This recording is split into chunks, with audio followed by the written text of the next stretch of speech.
Before Rookridge, I never believed in haunted places. Raised in Philly, I was used to noise, concrete, sirens in the distance, and neighbors yelling through walls. The world made sense there, gritty, ugly sometimes, but logical. Then I lost my job in warehouse logistics, bounced around couches, and finally landed here, in a dying town too quiet for its own good. Rookridge was meant to be a reset, a calm place where I could earn a few bucks running DoorDash at night, keep my head down and figure out my next move. It wasn't much of a town. Mostly retirees, old miners, and folks who still paid with checks. A single blinking traffic light. A bowling alley that hadn't opened since 2016. And Pine Hollow Road, locals always said it with a shrug, like it was something they didn't like thinking about. I never paid it any mind. Not until that night. It was a Tuesday.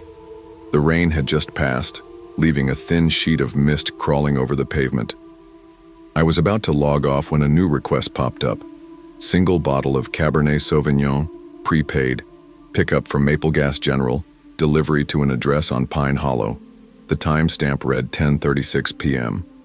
Maple Gas was half convenience store, half antique.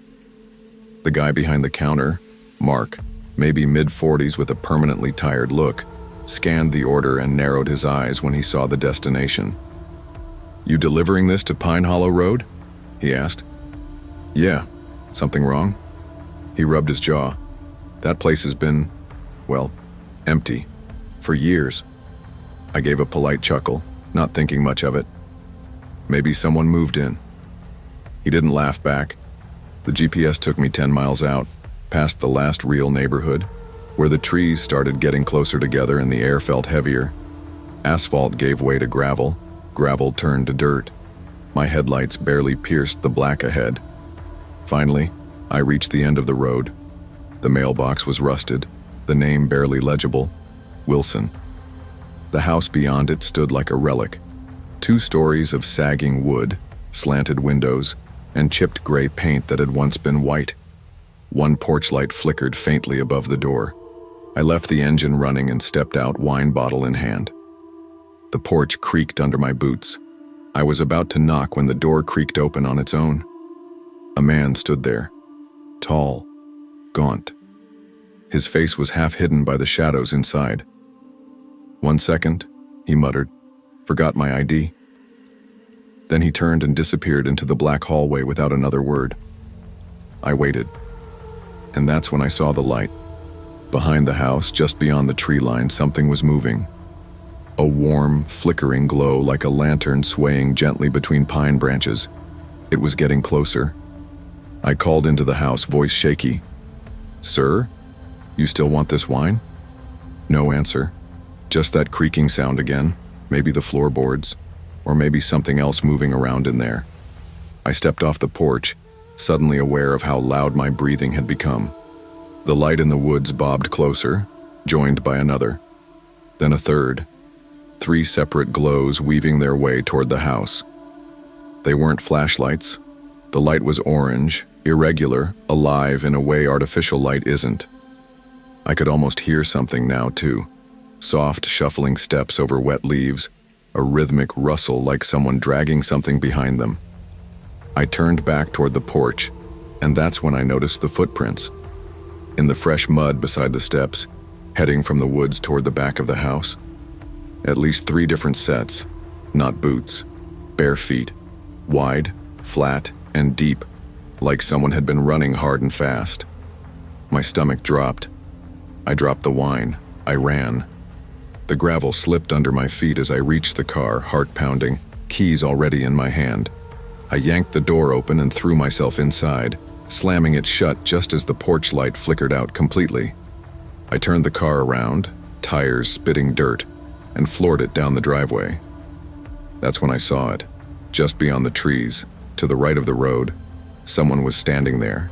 They were tall, unmoving, and holding a lantern. They didn't chase me, didn't wave, just stood there, watching. I couldn't breathe until I was back on pavement, well into the safety of the town limits. Back at Maple Gas, I burst through the door like I was being followed. Mark looked up from a worn magazine and frowned. "You all right?" I told him everything. The man. The lights, the footprints, the figure with the lantern. My hands shook the whole time. He went quiet. Finally said, "Wilson Place burned down in '78. Whole family inside except the youngest girl. She was 8. House was a ruin last time I saw it. Still got no power." "But I saw the porch light on," I said. He didn't answer that. Just rubbed the back of his neck like he was trying to work something out. "People used to say they saw lights up there," he muttered. "Lanterns in the woods. We always figured it was kids messing around, or hunters. But there were stories, the kind you grow up ignoring." I pulled out my phone to show him the delivery order. It was gone. No record. No history. I checked my email. Nothing. That night, I drove home with the windows up and the doors locked. I live in an apartment above a bar downtown. Not fancy, but there's always someone awake. That night, I was glad for the noise. At 3:07 a.m., I checked the Ring camera on my front door. The footage was glitchy, static. Then one frame, just one, showed a blurred figure at the edge of the camera's range, tall, holding something that glowed. The next day, I skipped work. I drove back toward Pine Hollow in the daylight, just to prove to myself it was all in my head. But the turnoff was blocked. Fallen tree, maybe storm damage. The mailbox was still there. Rusted. Wilson. I walked partway up the road on foot. No tire tracks, no sign anyone had been there for years. The house wasn't even visible anymore, just thick woods and silence.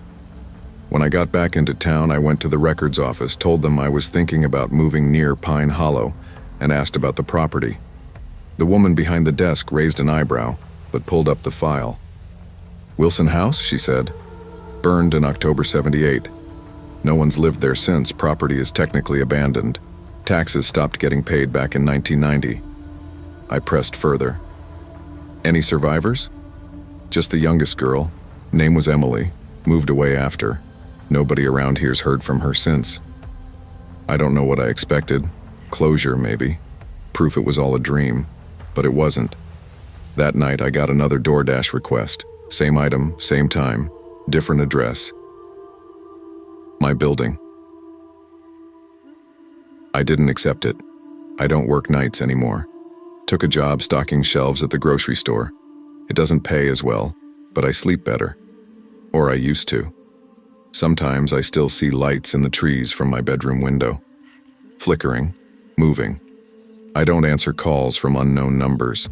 I don't go near Pine Hollow. And I've never gone back to Maple Gas. People say ghosts are spirits trapped in one place. I don't think that's true. I think some things wait. Not to be seen, not to scare. They wait for a door to open. For someone to accept the invite. Sometimes evil doesn't chase you. It waits for you to walk through the wrong door, answer the wrong call, or knock on the wrong house. Curiosity might not kill you, but it could open a door that was meant to stay closed. In places like Rook Ridge, the past doesn't stay buried. And sometimes you're not just delivering a package, you're delivering yourself. I wasn't running from anything when I moved to Cold Pine Hollow. I wasn't haunted, heartbroken, or broke. I just needed less. Less traffic, less noise, less people. I'd been living in Spokane for 7 years, working night shifts in circulation at the public library. It paid the bills, but I'd gotten tired of fluorescent lights, sirens echoing through alleys, and the quiet hum of life happening elsewhere. I wanted trees, space, quiet. So I took a transfer to the Cold Pine Public Library, population 900 and change. Not even a stoplight in the whole town. I found a fixer-upper just east of town on Birchwell Street, near the old lumber yard. A squat little house with peeling paint, creaky floorboards, and just enough charm to convince me it could be home. I figured I'd spend the winter inside fixing it up and the summer reading on the porch. For a while, things were simple. I kept a routine. Library from 9 to 5:30, groceries on Tuesdays, phone calls with my sister on Sundays. I didn't make friends, but in a town that small, people nod when they pass you, and that's enough to feel known. October came fast. On the 12th, a Thursday, the sky was already that soft blue-gray that tells you the sun's not coming back out. I remember checking the time as I pulled into the driveway, 6:40 p.m. I'd taken the long way home, through the wooded back roads, just to enjoy the quiet. That's when I saw the tire tracks, fresh, wet from the rain, cutting into the gravel of my driveway at a sharp angle. Not mine. I stared at them for longer than I should have, half waiting for someone to wave from a truck up the road. Nothing. The street was empty, silent except for the slow patter of drizzle on the roof of my car. I got out, boots crunching on wet gravel, and stood still for a minute, just listening. No wind, no birds, not even the rustle of a branch. I told myself someone probably used my driveway to turn around. It's not like Cold Pine has GPS-perfect streets. Happens all the time. Still, that sinking feeling stuck in my gut, the kind that logic doesn't quite talk you out of. By 7:15, I was on the couch with a bowl of leftover chili, wrapped in a quilt, watching Rear Window on DVD. It's one of those movies that always feels right in October. Cozy suspense, harmless peeking. That's when I heard it. A knock. Just one. Not loud, not rushed, not friendly. I paused the movie, waited. Nothing. Walked to the door and opened it. Nobody. The street was as still as before. The porch light flickered in the misty air, and I took 2 cautious steps outside. The smell of wet leaves and cold concrete filled my nose. I scanned the yard. Still nothing. I turned to go back inside and froze. There was a scuff mark on the hallway floor, like a shoe dragging across the wood. I live alone. I hadn't walked down that hallway all day. The scuff was dark, wet, fresh. My stomach dropped. Something was wrong. I told myself it could be anything. A mark I hadn't noticed. A bit of water I'd tracked in without realizing. I went to the kitchen, grabbed a flashlight just in case, and started checking the house. It's not big. Living room, kitchen, 2 bedrooms, a bathroom, and the small spare room that always felt a little too cold no matter how high I turned the heat. The bathroom was empty, closet fine, kitchen undisturbed, nothing broken, nothing missing. Still, every time I passed that scuff mark, the knot in my stomach pulled tighter. Then I reached the hallway. It was colder, not freezing, just enough that you notice. Like the warmth from the house had stopped at the door frame. I said, "Hello?" Quietly, barely above a whisper. My voice echoed longer than it should have. Nothing. I stepped toward my bedroom, shut the door behind me, and wedged the old wooden chair beneath the knob. I don't know why. I'd never done that before. Something about the hallway just felt wrong. I sat on the bed and stared at my phone. Scrolled the weather, looked at local news, tried to distract myself. Then came the sound. A thump. Muffled. Close. I froze. It was right outside my bedroom door. I leaned forward, placing my ear to the wood. 2 slow creaks followed. Could have been the house settling. Could have been something. Someone. Shifting their weight. I held my breath. Nothing. No wind. No pipes. Just that silence. Heavy and still. I slowly pulled the chair away and opened the door. The hallway was empty, but there was light downstairs. The TV was on. The movie was playing again. The DVD menu had still been up when I left it. The remote was on the couch when I went upstairs. I was sure of it. I hadn't touched it. I gripped the flashlight tighter and crept downstairs. Each step groaned under my weight, making me wince like I was afraid to wake something. When I reached the bottom, I turned the TV off with the button on the set, left the remote where it was. Then I checked every door and window again, all locked, except one. The laundry room window, the one that always stuck. It was open, just a crack, enough for air, or a hand, or worse. I slammed it shut, latched it hard, and backed into the kitchen.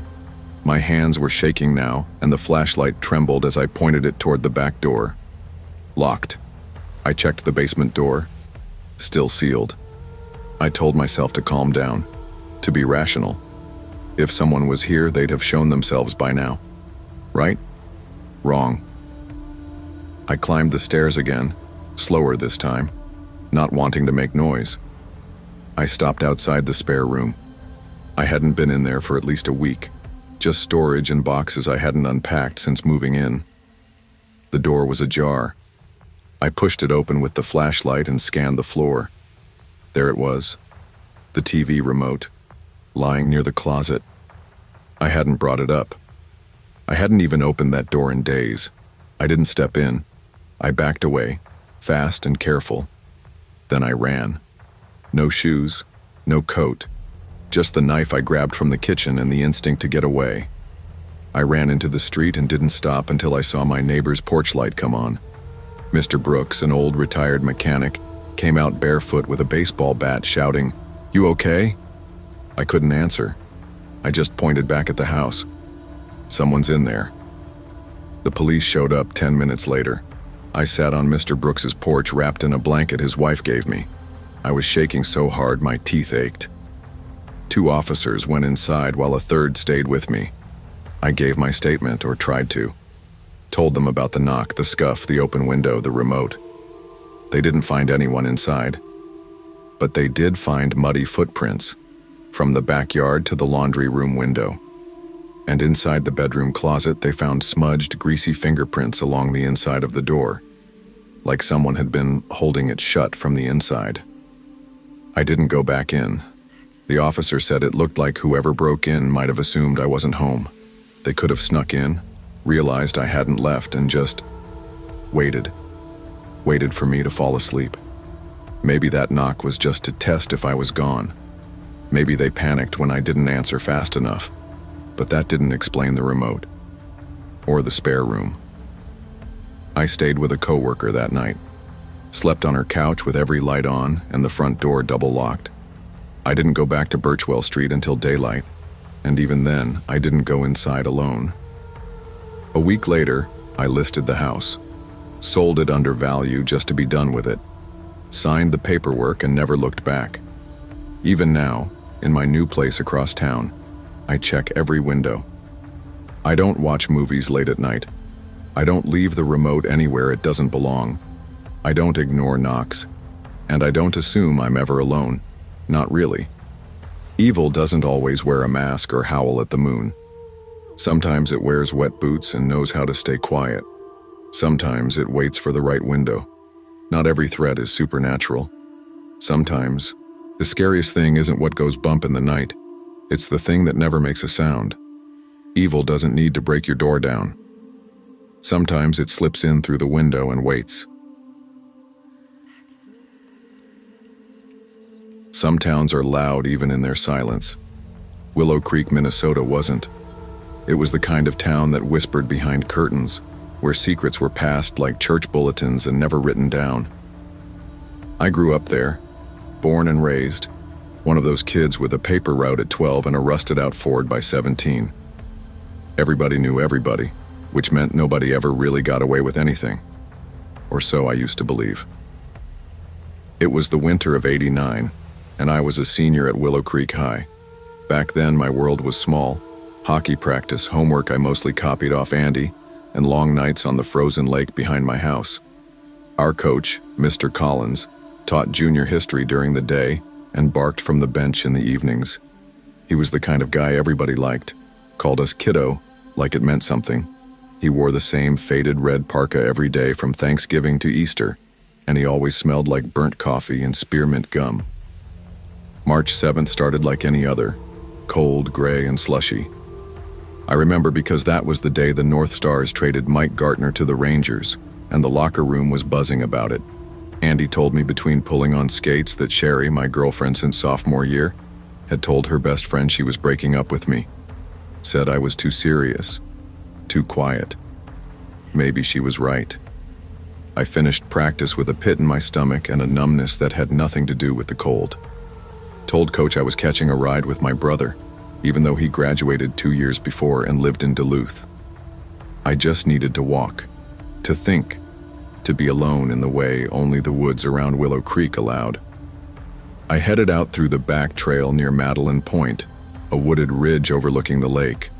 The snow was melting into a thick, slushy mess, and the air smelled like thawing leaves and wood smoke. I remember checking my watch, 4:40. That's when I heard it. 2 short honks from a car, not frantic, just there.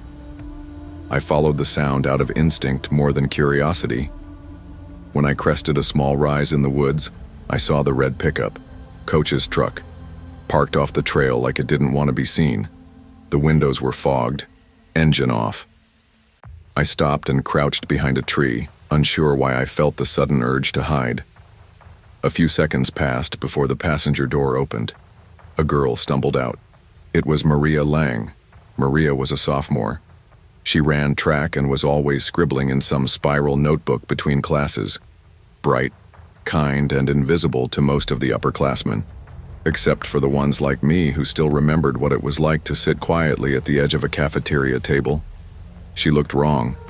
Her steps were uneven, her balance off. She bent over and vomited into the melting snow, one arm braced against the side of the truck. I remember her Willow Creek hoodie, gray with blue lettering, damp at the sleeves, and the way she wiped her mouth with the back of her hand like a little kid who didn't want anyone to see she'd been crying. Then Coach got out. He was calm, too calm. He walked around the truck holding her backpack and jacket. His voice was soft, like he was talking her through a panic attack. I heard pieces. "It's all right. Deep breath, you're okay. No one's gonna know, kiddo."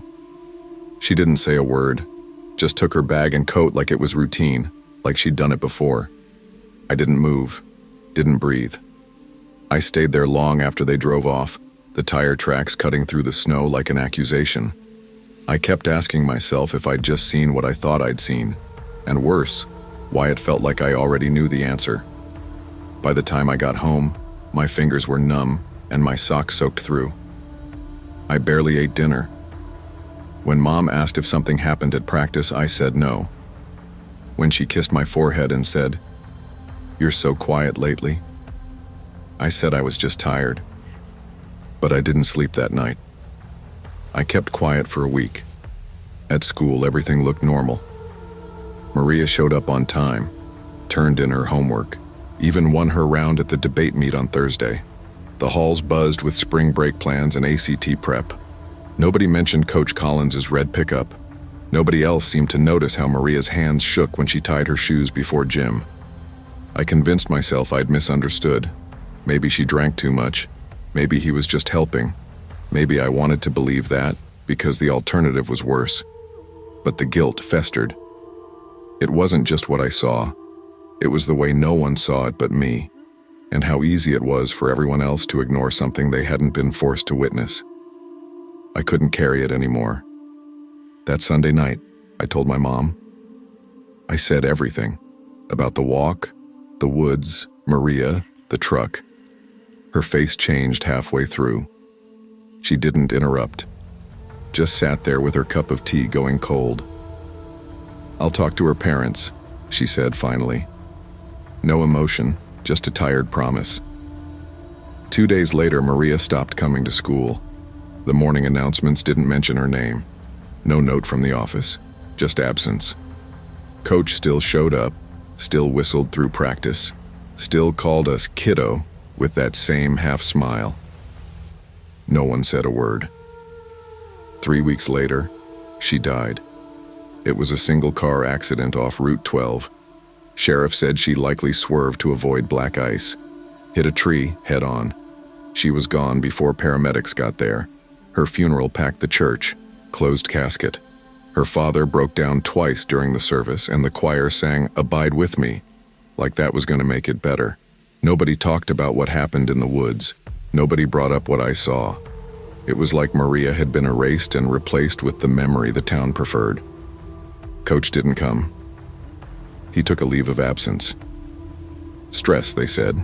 2 months later, he moved out of state. I left Willow Creek the day I turned 18. Didn't say goodbye to anyone. Didn't go to prom. Just packed my things and drove until the town's name disappeared from the rearview mirror. Now, decades later, I live 3 states away, have a wife and a daughter who just turned 16. And still, sometimes I search Maria's name online late at night. Nothing ever changes. The police report calls it an accident. No charges were filed. Her obituary lists her as a bright light in our school community. I've never told my wife. I don't know how. What would I even say? That I saw something, tried to stop it, and failed? The worst part isn't what happened. It's how fast everyone let it go. How silence wrapped itself around that truth and buried it in the cold Minnesota soil. I see her sometimes, in the face of my daughter's friends, in the quiet way some girls shrink from adults they once trusted. I see how easy it is to miss it, to pretend, to move on. But I remember. I always will. The scariest truths don't hide in shadows. They stand in daylight, wrapped in respectability and routine. Evil doesn't always scream. It whispers.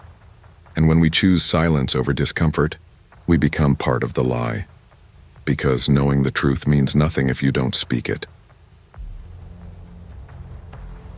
You grow up in a place like Meadowford, and the quiet starts to feel like a second skin. It's nestled against the Rockies, the kind of town where the wind whistles harder than any highway traffic, and everyone knows which mailbox you dented back in high school. My mom worked the town library for 30 years. My dad was a mechanic with the same oil-stained cap for half his life. I've lived here since I was born, and most days I thought I'd die here too. Meadowford doesn't change, and the people don't want it to. We like things the way they've always been. Slow, safe, familiar. But there are lines in this town that nobody crosses. One of them is Marrow Street, past the old mill, and deep into the west edge of town where the streetlights flicker and die and folks pretend the road doesn't exist. They don't talk about it. Nobody warns you outright. But they train you in quiet ways. My parents used to double-check our locks before bed if someone even mentioned Marrow. The police took their time responding to calls out that way. Everyone had a Marrow story.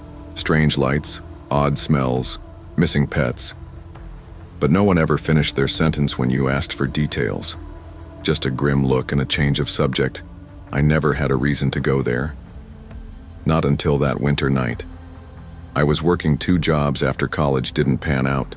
Daytime at the front desk of a dentist's office, nighttime slinging hash at Lottie's diner. The night it happened, I'd worked a double. We had a busted fryer and a new hire who couldn't tell medium rare from roadkill, so I ended up staying late to close. Snow had started falling around 7, but by midnight it was a sheet of white. I scraped off my windshield, climbed into my beater Civic, and cursed when the low fuel light blinked on. Only one station in town stayed open after 10, Gordo's Fuel, just off Marrow Street. I sat there in the parking lot of Lottie's for a minute debating. I could risk running out of gas or break the one rule everyone seemed to respect.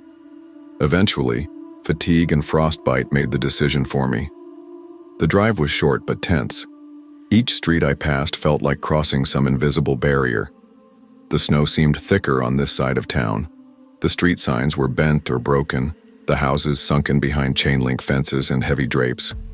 And then there was Gordo's, one flickering overhead light, 2 ancient gas pumps, and a booth with grime on the glass. I pulled in and parked at pump 2. That's when I saw the Chevy Impala. Rusted brown, driver's door hanging slightly open. No one inside. My gut tightened.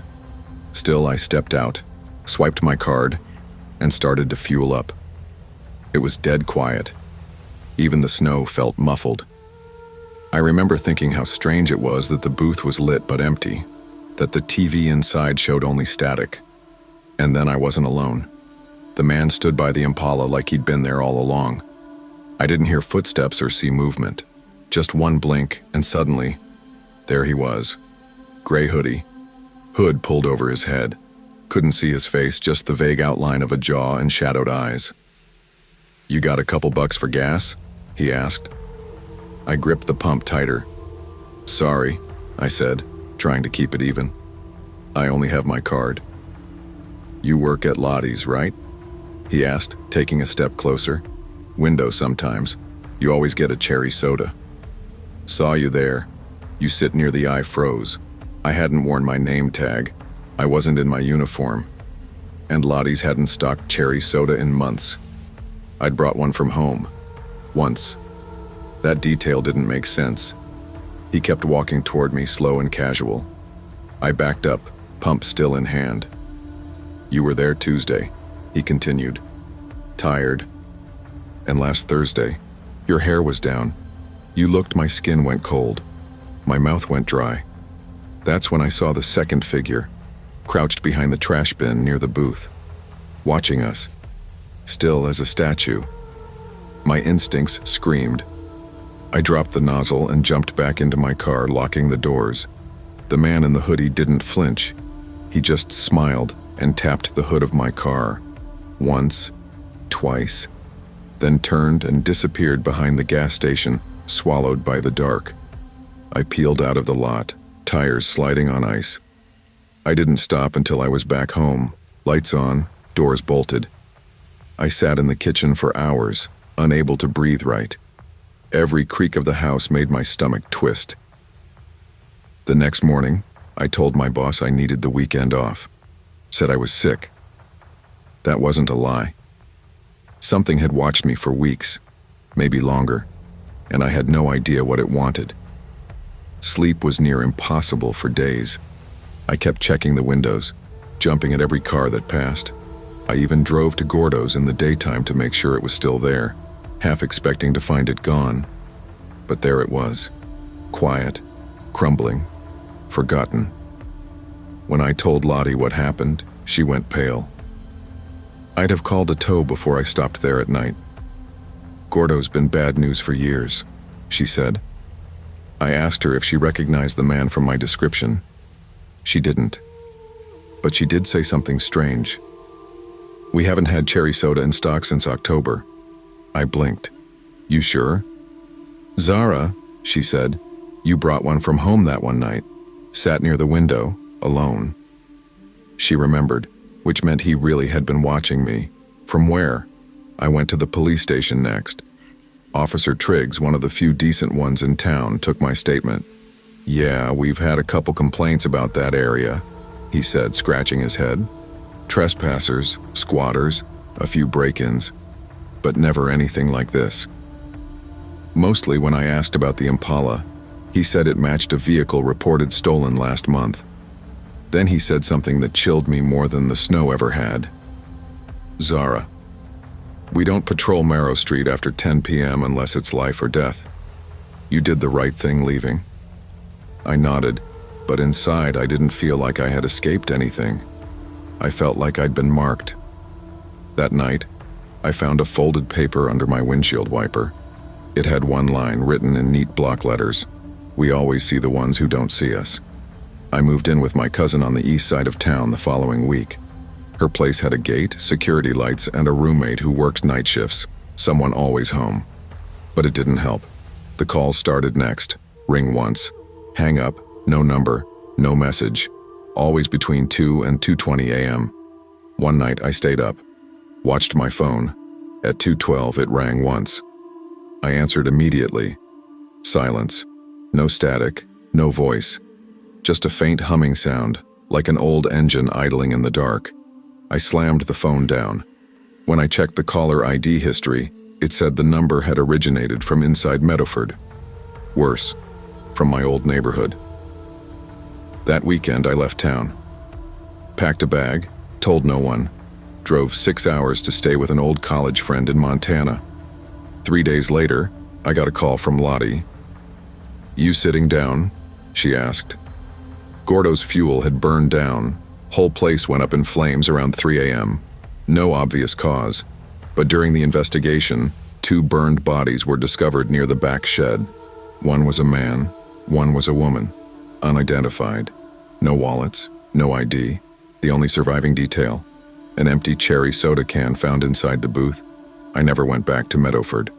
I mailed my resignation to Lottie, sold my Civic for cheap, and started over in Billings. Took a desk job, found a therapist, tried to live like it hadn't happened. But even now, some things never changed. I kept a full tank of gas at all times. I never drove unfamiliar roads at night.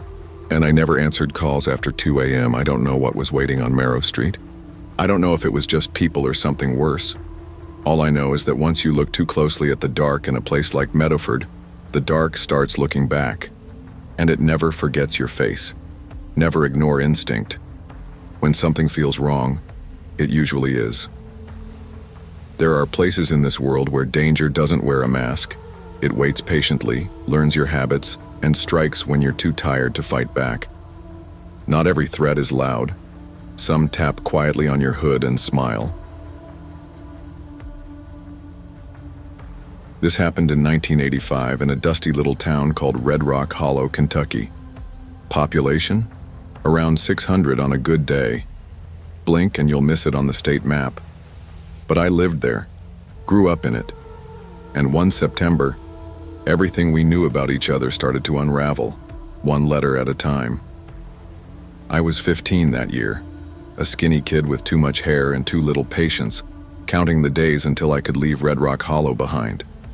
I lived with my mom, Beverly, and my stepdad Thomas in a ranch house that always smelled like smoke and something fried.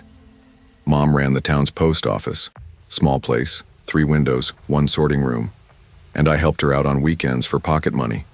That Saturday, September 14th, started like any other. Warm morning sun, cicadas buzzing, the kind of lazy air that made even the dogs sleep through it. I was in the back sorting packages when I heard the front door slam open and someone's voice crack like glass. "This ain't funny, Beverly." It was Mrs. Hoffman, hair in curlers, face flushed, holding an envelope like it had bitten her. She slapped it on the counter. "I know you didn't write it," she said, shaking. But who the hell would? The letter was typed. Clean, precise. No return address, just her name in neat black letters. Inside was a single page detailing her late husband's gambling debts, names of his poker buddies, how much he owed each of them. He'd died 2 years ago in his sleep heart attack. Everyone thought he was a good man. Turned out he'd been hiding thousands in debt. Mrs. Hoffman left in tears. My mom sat real still for a long time after that, staring at the counter like it might whisper something. By Tuesday, 4 more letters had shown up. Dr. Bailey, our town dentist, got one accusing him of stealing pain meds from his own cabinet. Ms. DeWitt, a teacher at the high school, had her long-dead affair with a married man dragged into the light. There was no pattern, no motive, just pain. Accurate, surgical pain. People started whispering, looking at each other sideways. Nobody trusted the mail anymore. My mom, usually sharp-tongued and bossy, got quiet. I caught her checking the mailroom twice after closing, locking the cabinets even though nobody else had keys. Sheriff Ed McQuaid came around the next day, asking questions. Said it could be a prank, but I could tell even he didn't believe that. My mom handed over the envelopes. They were postmarked from different drop boxes. Knoxville, Hazard, even Middlesboro. Whoever it was knew how to cover their tracks. "Maybe it's someone who moved away," she said that night over dinner. "Knows the town inside and out." "Someone who still?" Thomas shrugged. "Neighbors. Or someone still here. You don't need to move away to hate your..." But I watched the way my mom's hand shook when she sipped her sweet tea. That's when I realized she was scared. And my mother didn't scare easy. It was Thursday when the envelope showed up for my mom. She found it first thing in the morning, pale gray. The kind of envelope that looked expensive, even fancy, which made it worse somehow. I was standing by the toaster about to butter a piece of bread when I heard her draw in a breath and say nothing. She just stood there, eyes locked on the paper like it had claws. "You okay?" I asked. She didn't answer, just tore it open, hands trembling. Her cigarette dropped ash onto the floor. I watched her read it, eyes darting, mouth tightening, skin going paler by the second. Then she folded it carefully and set it down on the counter. Walked to the back porch and lit another cigarette. That's when I picked it up. It said that my father, My real father hadn't abandoned us like I'd always been told. He'd tried to gain custody, hired a lawyer, sent letters, all of which had been stopped, intercepted, by someone. My throat went dry. "You lied," I said when I joined her outside. She didn't look at me, just stared out at the yard. "You lied about everything." "I did what I had to," she said quietly. "Deserve to be fathers. There's things you can't understand. Some men don't, but he tried." She put out her cigarette and whispered, "Some things should stay buried." That was the first time I realized whoever wrote those letters didn't just know secrets. They knew truths, the kind we told ourselves we were protecting others from, but really, we were just protecting ourselves. And that made them dangerous. 2 nights later, I woke up to the sound of shattering glass. I ran into the living room. My mom was already standing in her robe, barefoot, staring at the broken window. Wind blew in through the jagged opening. A rock lay on the floor, and taped to it was another envelope, damp with dew. My stepdad grabbed the bat from behind the door and stormed outside, but there was no one. This letter was short. No details, no names. Just one message typed neatly in the center. "Lies rot deeper than corpses. Truth is coming." After that, it wasn't just tension in Red Rock Hollow. It was fear. People started sleeping with guns under their pillows. My mom quit the post office, said she was tired of all the noise, but I knew better. Thomas started coming home early from the mines, jumped at every noise. The town stopped functioning like a town. Sunday potlucks were canceled, church pews half empty. Neighbors stopped waving. Some packed up and left. One guy set fire to his own mailbox. I stopped asking questions, but I started paying attention. The letters kept coming until they didn't. One morning in mid-October, they just stopped. No new ones, no rumors, no explanations, like someone flipped off a switch. But the damage was done. Marriages quietly fell apart. A few teachers left town without notice. A kid in my grade moved to Tennessee without even saying goodbye. Everyone acted like they wanted to move on, but the truth was, we didn't know how. I started avoiding the post office, stopped helping my mom. That building felt cursed now, like it had become something it was never supposed to be. Not a place for connection, but a weapon. And no one ever found out who wrote the letters. Sheriff McQuaid stopped asking, said it was probably someone who moved away. I didn't believe that. I still don't. It was years later, after I'd moved out, when I came back home to help clean after my stepdad passed. The attic was full of dust and regret. Boxes of old tax papers, Christmas decorations, a few broken lamps, and one box I'd never seen before. Inside were letters, dozens of them, all addressed to me, postmarked from 1972 to 1977, from my real dad. Some were short, some long. Some included pictures, all unopened. My mom had hidden them. I sat in the attic for hours just holding them. I never opened a single one. I couldn't. I still haven't.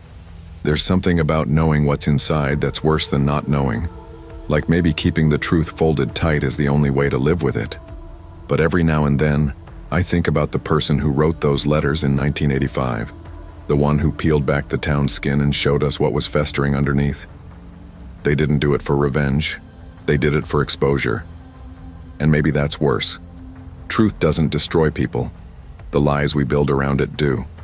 Sometimes silence is more dangerous than what it hides. And in small towns or families, the biggest monsters are the secrets we swear we're keeping for someone else's sake. Some towns never forget how to keep their secrets. The pine-heavy air, the stillness of dusk, the porch lights flickering to life one by one. It all feels like a lullaby, like safety. But in places like Oakland Hills, safety is often just a costume small towns wear. You live long enough in the quiet, and you start to hear the things it's trying to cover up. In the autumn of 1997, I moved out of Portland and into the kind of town where folks still get their shoes resoled and the diner waitress remembers your coffee order by the third visit. I came not for the charm, but for necessity. My mother had passed the year before, and the weight of her memory sat too heavy in the apartment we once shared. My only family left was my mother's older brother, Harold Barnes, a grizzled Korean War vet with arthritis in every joint and a temper that could clear a room. He lived alone in a lopsided old house on Pine Row. The roof sagged like it was tired of standing, and the wallpaper in every room had surrendered decades ago. I planned on staying no more than 3 months, long enough to help Harold get settled post-surgery, and long enough to figure out what the hell I wanted to do next. I took a job at Wesley's Home Hardware to keep busy. Nothing glamorous, just stocking shelves, running the register, sweeping sawdust off the tile floors. The kind of job that gives you time to think, maybe too much. The first real strange thing I noticed was Harold's new bottle of vitamins. He said they were recommended by Caldwell's Drugs, the town's only pharmacy, and were good for men his age. He took them every morning without fail. Blue cap, gold label, fancy-sounding name, Pro Mind Essentials, 65 plus. I didn't question it at first. Why would I? But sometimes the rot doesn't show until it's already under your skin. 2 weeks after Harold started taking those pills, he changed. Not in the way you expect older folks to change, not just forgetfulness or crankiness. This was different. One day he couldn't find his keys. The next, he accused me of moving the couch half an inch. He started keeping his bedroom door locked, nailed his windows shut from the inside, and muttered about them whispering through the walls. I chalked it up to isolation, age, maybe a little post-surgical delirium. But something about it felt off. Harold had always been sharp, even mean, a tough bastard who never missed a beat. Now he jumped at shadows and stared too long at ceilings like they were talking back. Then came the phone calls. Always the same. Landline ringing once, always at 2:12 a.m. When I picked up, it was static. Not just silence, but that strange, low hiss you get when a radio's caught between frequencies. No voice, no signal. Just enough to raise the hair on my arms. The next morning, I heard Harold rummaging in the backyard at dawn. I looked out and found him in his bathrobe, digging shallow holes with a kitchen spatula. "They're under here," he told me when I asked. "They buried something, I can hear them breathing." It scared the hell out of me. Around the same time, 2 of Harold's old friends, Walter Deming and Greta Shaw, both passed away. Peacefully, they said. Both were regulars at Caldwell's. Both had been taking the same Pro-Mind vitamins. No one connected the dots. Or maybe they didn't want to. But I couldn't ignore it anymore. Especially not after the TV turned on by itself one night. White screen, no input, no sound. I unplugged it. It stayed on for 3 more seconds. I didn't sleep that night. The next day I brought Harold in to see Dr. Melanie Ross. Oak Run Hills wasn't big enough for a hospital, but Dr. Ross had been there 20 years and knew every local by name. She ran a few tests, asked some questions, and told me what I expected. Early signs of confusion, probably due to age and pain medication. Then I mentioned the vitamins. Her eyebrows pinched. "Those new ones from Caldwell's?" she asked. "You're the 3rd person to bring them up." That rattled me. She jotted something in Harold's chart and told me to cut back on anything non-essential, especially supplements. Back at home, I pried open one of the capsules over a napkin. The powder inside smelled metallic, bitter. It stung the inside of my nose. Not what you'd expect from ginkgo biloba or fish oil. I pocketed the bottle. That night, I went through old newspapers looking for anything I'd missed. In the Oak Run weekly obits, I counted 7 deaths in the last 2 months, all elderly, all with clean health records, all listed as dying peacefully at home. Something clicked. I called Caldwell's and asked about the vitamins. A young woman answered.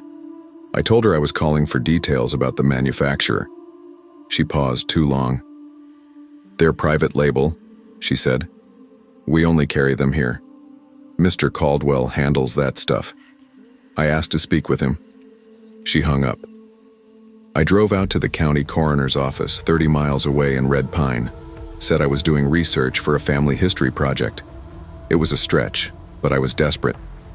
After an hour of waiting and a bit of bad coffee, I got 5 minutes with Morton Crane, a tall man with tired eyes who looked like he hadn't had a real day off in months. I asked about Greta Shaw and Walter Deming. At first, he deflected, but when I mentioned the vitamins, his shoulders sagged like a balloon losing air. "You're not the first to ask," he said. "You didn't hear it from me, but we found trace levels of a compound called silbatrine in both of them, pulled from clinical trials in '95, messed with the brain. Hallucinations, memory collapse, cardiac shutdown.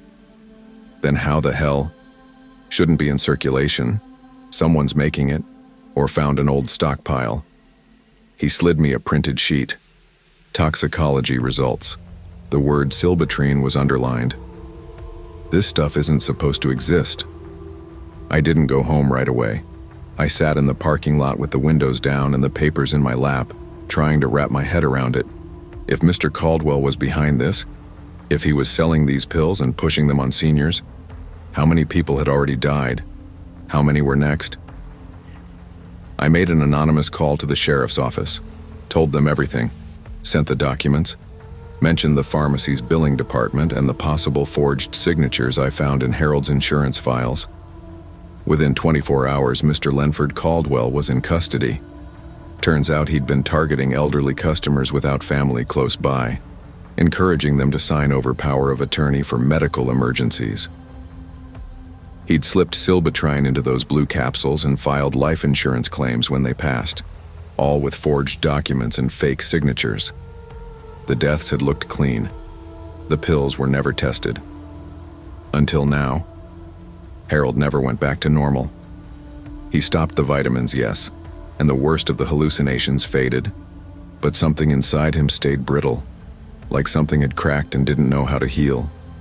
He'd sit by the front window most evenings, staring past the streetlights, muttering, "Always come back. They find new doors." I left Okran Hill 6 months later, took a job in Eugene, new town, new life. But sometimes I still get a call late at night. One ring. No number. No voicemail. Just that familiar silence on the other end of the line. I throw out every free vitamin sample I get in the mail, because the scariest part of what Caldwell did is knowing he was probably not the only one. Evil doesn't always come with a mask or a weapon. Sometimes it comes in a bottle labeled wellness, sold by someone you've known your whole life. Always ask questions, especially when the answers are too quiet. There's something about abandoned snow that feels louder than silence, a white hush so complete it makes your thoughts echo. Vale Hollow, Idaho, is built into that hush, a small town of fewer than 3,000 people, hemmed in by forests and long cold winters. I arrived there in January 2023, after everything ended.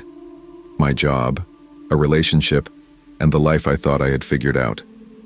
I rented a craftsman-style house on Birch Loop Drive, 2 bedrooms, stained glass windows, an old fireplace, and good bones, according to the landlord, a retired teacher named Mrs. Drennan who lived across the street. My neighbors were pine trees. My company was remote work and coffee. The only noise came when the snow fell heavy enough to bend the branches low. Then the snowstorm came, lasting days. I didn't leave the house for 3 days straight, but that window of isolation cracked when I saw them, footprints in the snow, leading from the tree line toward my bedroom window. No exit trail. That's when I realized something had come to look at me while I slept. I never imagined renting a house where the first clue of danger was delicate tracks in fresh snow. I was standing in my kitchen on a work call when I noticed them, muddy boot prints, deep and unbroken, cutting through the white yard toward my bedroom window. No footprints away, just a quiet approach from the woods. I stared at them, breath shallow, unable to think how someone could cross yards so flawlessly and not leave a return path. I snapped pictures with my phone and called the non-emergency line, trying to keep myself calm. The operator said someone would be out to check. That night, I laid awake in bed, listening to the house groan beneath the cold, every creak and sigh sounding like movement in the dark. I slept on and off, waking each time I thought I heard steps outside. Morning came. The prints had multiplied. Same pattern. Stopped directly at the back window near the fireplace. I played the scene in my mind over and over. Someone standing there, watching me as I slept. Fear spiraled in my chest. I texted Deputy Collis from my window, asking him to come take a look. He showed up around evening, boots crunching in the yard. He frowned at the prints. "Probably a hunter passing through," he offered, "but snow can play tricks." He didn't take notes, didn't seem convinced, just advised I lock everything. I locked every window, shoved chairs under all doorknobs. I lay awake, staring at the ceiling, wondering if the footsteps would come again tonight. The third morning passed with no new prints, which felt almost worse, a temporary reprieve followed by the inevitability that they'd return. I did the rounds of the house, back patio, side yard, front steps, all clear. Then I sat in the den, sunlight drifting through frost-streaked windows, and wondered, how long before they got in? That night, around 7:30 p.m., I noticed the bedroom window was unlocked. I swear I locked it myself. Cold fingers ran down my spine. I pulled it closed and checked the lock again before going to bed. Maybe I'd clicked it earlier and forgotten. Maybe. I didn't sleep. At 3:11 a.m., the floorboards in the hallway creaked with slow, deliberate steps, not random settling, human pace. I stopped breathing. The closet door in my bedroom whispered open, just a soft shift, a rustle in darkness, then silence. Morning came cruelly fast. Exhausted, I crept into the closet, empty. My winter jacket was missing. I turned toward the floor where wet footprints dusted the carpet, inside the closet where I'd hung my coat. Someone had been inside while I slept. Someone had touched my belongings. I called the police again. When Deputy Collis returned, he searched the house thoroughly. In the attic crawl space above my bedroom, they found it. An old sleeping bag, granola wrappers, a dead disposable phone. Someone had been living in the house, nights, days, watching. The discovery felt surreal, a stranger moving silently through my sanctuary. The police identified him as a drifter, someone who escaped a psychiatric facility last fall and vanished into the mountains. But they couldn't find him here again. He disappeared like he wasn't ever there. I didn't blame Collis. He said they'd done the best they could without concrete evidence beyond the creeping horror of signs. I stayed only a few more days, packed up under gray skies, shook snow from duffel bags, and drove away before dawn. The lease ended. I lost my deposit. I didn't care. I refused to let the house claim a piece of my mind. On the drive out of Vale Hollow, I stared at my reflection in the rearview. I muted the radio and thought of the prints. Silent visitors crossing the snow just long enough to show me they'd been here. Not just outside. Inside. When I wasn't awake. Moving out didn't erase the fear. I began sleeping with a light on for weeks. I checked every closet before entering. I kept my window locked even in summer. Anxiety clung like a second skin. Sometimes, nights later, I swore I heard footsteps in the silent hum of my apartment. Sometimes I woke and thought I felt a shape under my bed. It might have been guilt, maybe instinct. But it was real enough to chase me to therapy sessions and endless paranoid glances. More than anything, I learned this. If something unsettles you, no matter how subtle, you have to trust it. A leaf shifting in your rear view, a flicker in the corner of your eye. Don't dismiss those moments. Sometimes your mind warns you better than your senses can catch up. I live now in a busier city, far from pine trees and snowdrifts, but I still carry the photos in my phone's album. Prints in the untouched snow, pointing inward, not away. They remind me that fear isn't always loud. It isn't always a shadow in the corner. Sometimes it's footsteps you never hear until someone's already been inside. I never did see the man again. They never found him. Vale Hollow stayed behind me. But what he left inside those walls stayed inside me longer. A caution.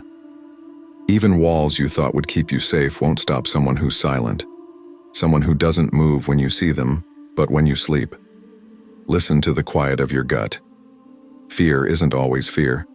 It's your mind trying to warn you before you sleep. Vulnerability isn't just about solitude. It's about trusting when something feels wrong. Because sometimes danger doesn't knock. It steps in footprints you don't see, stays while you breathe, and leaves before you realize it was ever there. I'd been itching for escape. My life in Portland had turned chaotic. Endless meetings, noise, crowds. When Max, my older brother, asked if I'd house-sit his cabin out on Elk Brush Road and keep an eye on Cooper, his Labrador mix, I jumped at the chance. Max's place was 10 miles outside Alder Ferry, a scattered town of just over 1,000 souls, nestled amid dense pines and wildlife trails. There's logic there. No cell service, no internet, just solitude and the whisper of the woods. I rolled in around 6:15 p.m. on Friday. The drive out had been quiet, except for the occasional elk crossing and the rising stars after dusk. Cooper greeted me at the door like I'd been gone decades, wet nose, wagging tail, and that uncanny dog sense that knows something's changed. Evening fell fast. I lit a small fire in the pit and tossed sticks for Cooper, who seemed content. Dinner was hot dogs cooked over embers. Without TV or internet, I popped in a DVD Max had left. The Shining. Ironic as hell, but strangely appropriate out here. By 10 o'clock, the fire had dwindled into embers and the trees hunched in their darkness. Cooper moved from the couch to the front door and sat, perfectly still. Not growling, not sniffing, just fixated, his eyes locked at the window. That made me pause the film. "Coop?" I whispered. He didn't move. I peered through the window. Nothing but dark pines. The porch light flickered once, then steadied. Still, Cooper didn't break focus. Something felt wrong. I stepped out in bare feet, shutting the door gently behind me. The forest air was damp.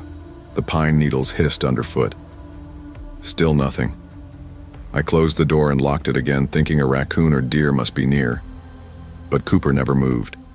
He never blinked. I grabbed Max's flashlight, swept it around the cabin exterior, and saw nothing. Midnight came, and with it an uneasy stillness. I made my way to the kitchen for a glass of water around 12:36 a.m. That's when I heard it. A tapping, hollow and deliberate, like someone drumming their nails. It came from the back window above the sink, high enough most people couldn't reach without stepping up. I froze. The handle was locked. I was sure of it. Probably just a branch, I told myself. But the night held unnerving silence. The tapping stopped when I shut off the light behind me. Seconds later came a frantic bark, not from inside, but straight through the locked front door. Cooper's barking shredded the silence. I whipped around. The front door stood open, dead-bolted moments before. The screen laid inside. My heart hammered. I shouted Cooper's name, and he bolted through the darkness outside. I grabbed a fire poker and the flashlight. Barefoot, terrified, I chased after him. The beam bounced through crooked trees. Branches cracked overhead. No dog, no movement. Just dense night. 10 minutes passed. 20. Then, a bark pierced the air from high on the ridge. Cooper emerged from shadow between trees, shaking, eyes wide, not running straight to me, scooting close, scared. We stumbled back to the cabin. I barred the door again, shoved a dresser in front, locked windows, hearts pounding.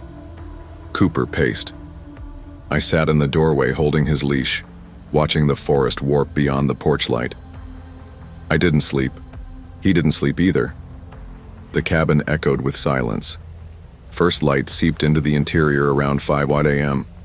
My limbs felt stiff, mind muddled. I grabbed my phone, but there was no signal out here.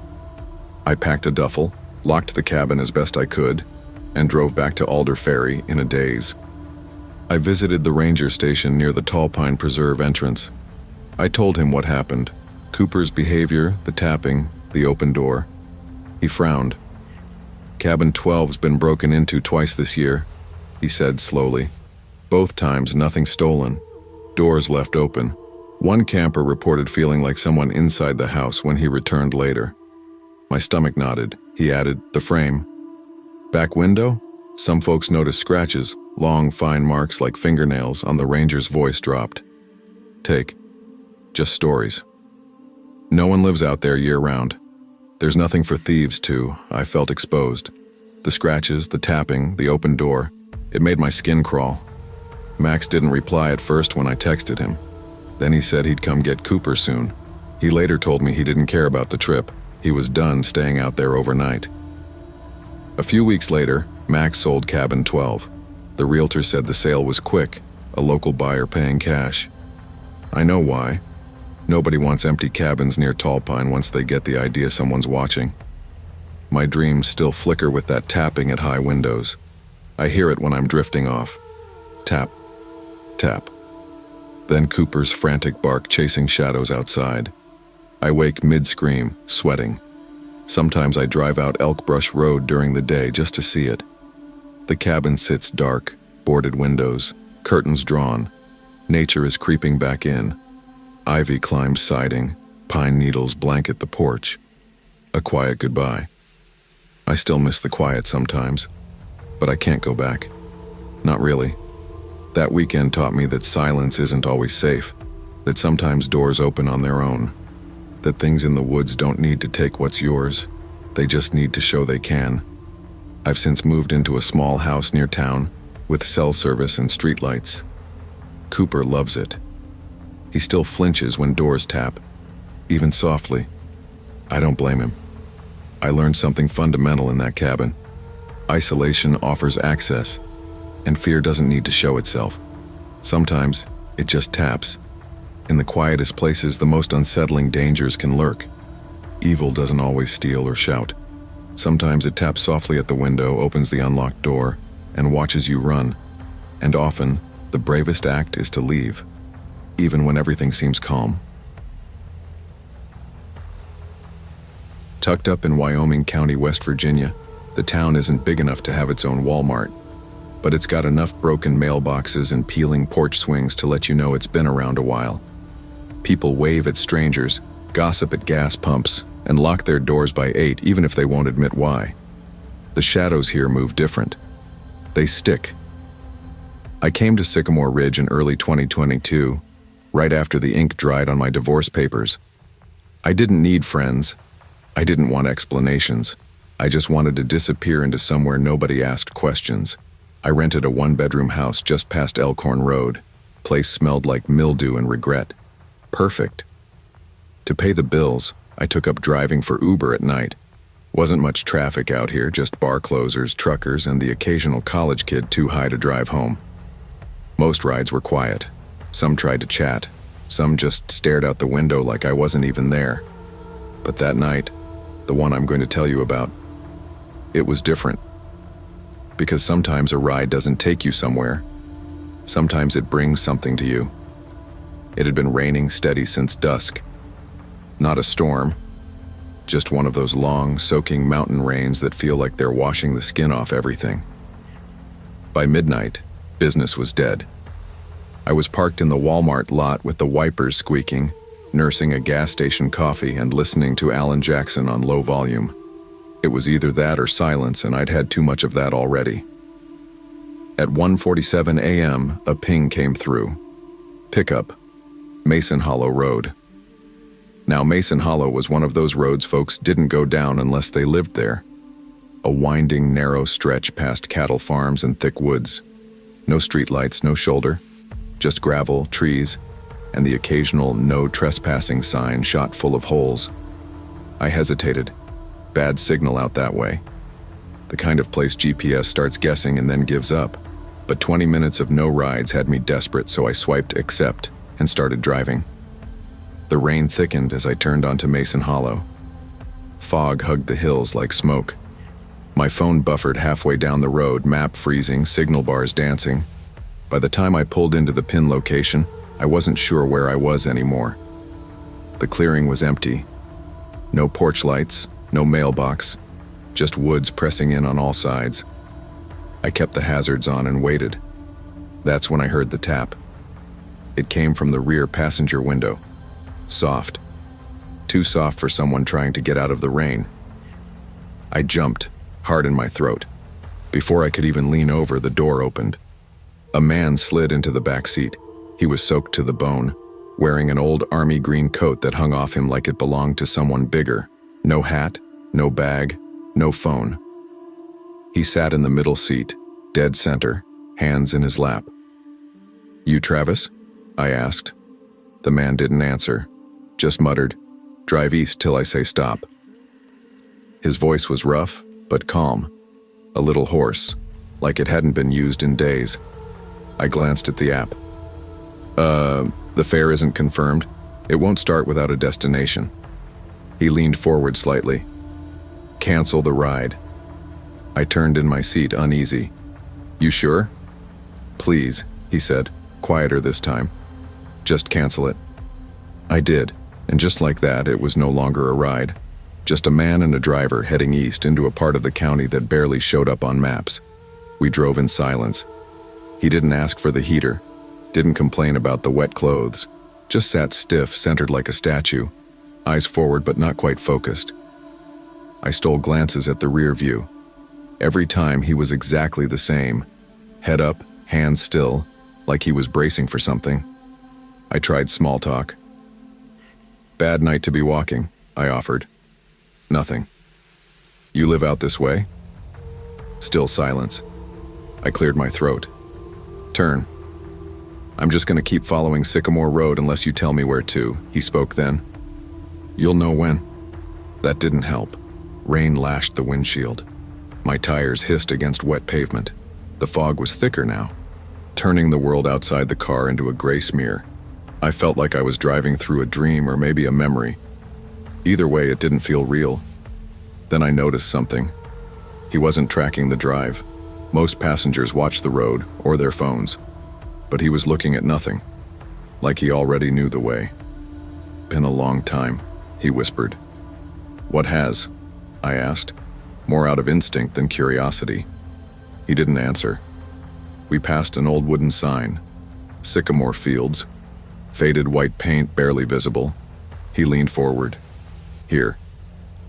It was a turnout near an abandoned barn I'd seen once or twice during daylight hours. Place looked like it hadn't seen a shovel or human foot in years. Overgrown fence, collapsed roof, weeds taller than my hood.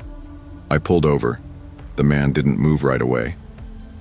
Then he opened the door slowly, stepped into the rain, and stood beside the car, just staring at the barn.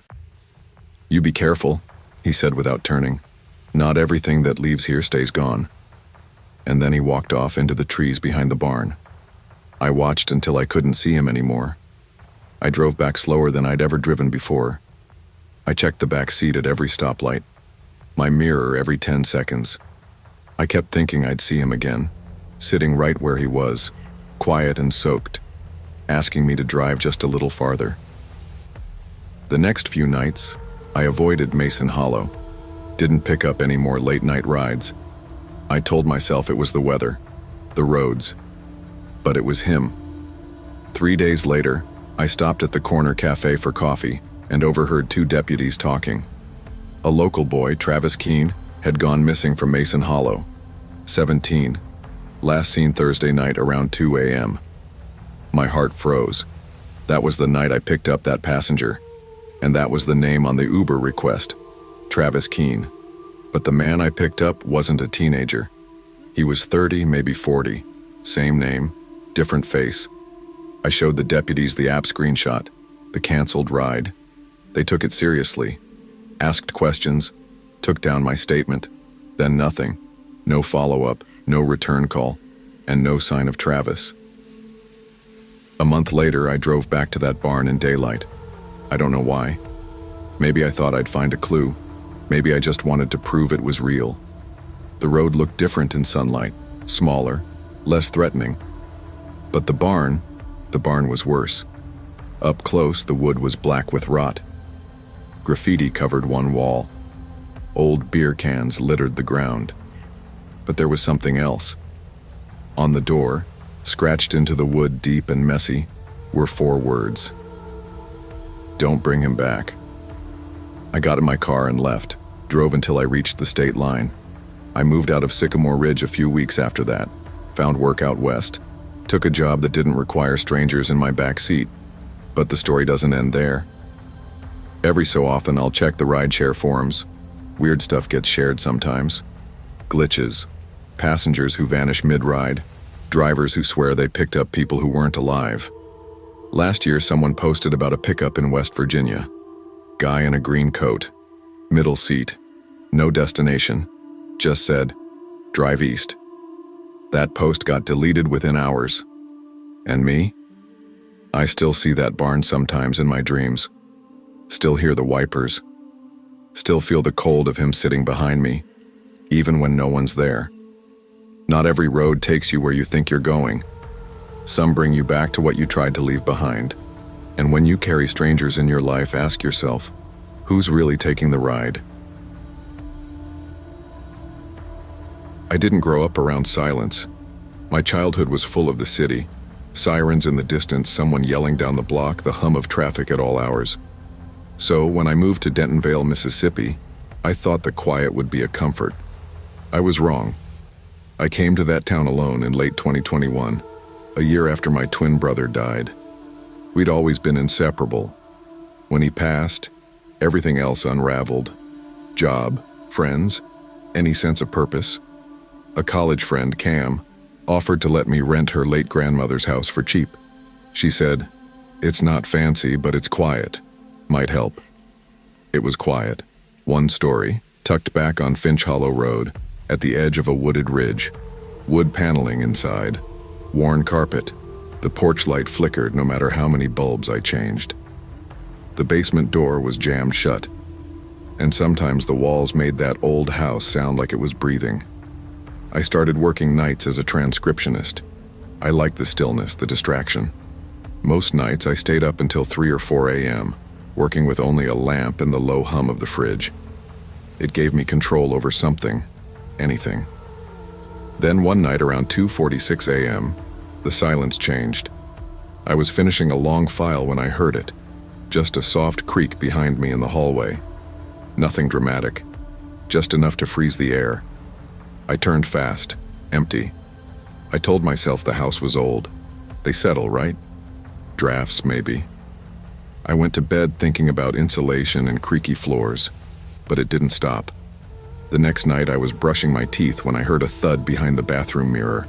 Not loud, but dense, like something falling inside the wall. I froze, toothbrush midair, pressed my ear against the wall. Nothing. Dead quiet again. 2 nights later, another thud, almost like a pattern. Same time window, around 2:45 a.m. I couldn't shake it. I opened the hall closet, peeked behind the drywall where I could. The attic? Empty. The crawl space? Dust and dead bugs. No rats, no raccoons, just nothing. The next night, I left the light on in the bedroom. I didn't tell anyone. I felt stupid, scared of my own walls. I'd survived bigger things. I'd buried my brother. I could handle creaks. But then, around 3 a.m., I went to get water and saw the basement door open, 2 inches, just barely ajar. I had tried that door a dozen times before. It was always stuck, warped with age, swollen from Mississippi humidity. Now it had opened, on its own. I shut it hard, bolted the top lock, then shoved a chair in front. Every hair on my neck stood on end. I sat up until dawn with a kitchen knife next to my laptop. Still told no one. Cam came that weekend. She noticed how exhausted I looked.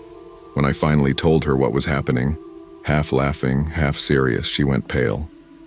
My grandma always hated that basement, she said it was cursed. I thought she just meant mold or spiders, but she thought someone used to live down there, before we ever moved in. We laughed nervously, because what else do you do when your reality starts slipping? That night I went to take a shower. The mirror was cracked, a thin, sharp fracture running right through the middle. like a single line from top to bottom. The mirror was fogged from the steam, but across the center, in the mist, smeared like with a fingertip, were 2 words, "Still here." I screamed. Cam ran in. I hadn't slipped.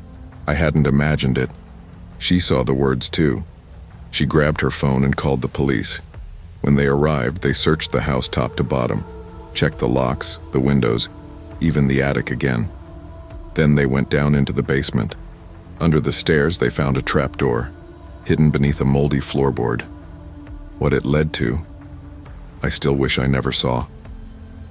There was a narrow compartment between the walls, like a tunnel, just wide enough for someone to crawl through. The air inside smelled like sweat and dust and something long forgotten. Tucked into the space was a rolled blanket, a flashlight, dead battery, empty granola bar wrappers, and a notebook. Inside the notebook were names, schedules, notes about movements, dozens of pages like this. Bathroom light on at 2:11. She hums when she's nervous. Doesn't check behind the mirror. The officer told us whoever had been staying in the walls had left recently, probably just hours before we found the space. They had been in the house, watching me, listening. They'd lived in the walls. I felt the floor under me tilt. I couldn't breathe. The notebook had things in it, phrases I remembered saying out loud, things no one else knew, things I whispered in the dark when I thought I was alone. I moved out that week. I didn't wait for the lease to end. Cam understood. I left furniture behind. Didn't care. I live in a 3rd-floor apartment now. No basements, no crawl spaces. But even now, when the house settles a certain way or the mirror fogs over, I freeze. I don't sing to myself anymore. I barely speak in my apartment when I'm alone. That's what haunts me most. Not the crack in the mirror, not the thuds in the wall. It's that I stopped being able to trust silence. Some people don't haunt houses. They haunt you. They learn your routines. They memorize your voice. They sit behind the drywall while you mourn and whisper things back in the steam. And worst of all, when they leave, you never know if they really did. When something feels wrong in your home, don't dismiss it. Trust your instincts even when they make you feel crazy. It's better to be wrong than to live side by side with danger you refuse to see. Because silence doesn't always mean safety. And sometimes the scariest things don't knock. They wait.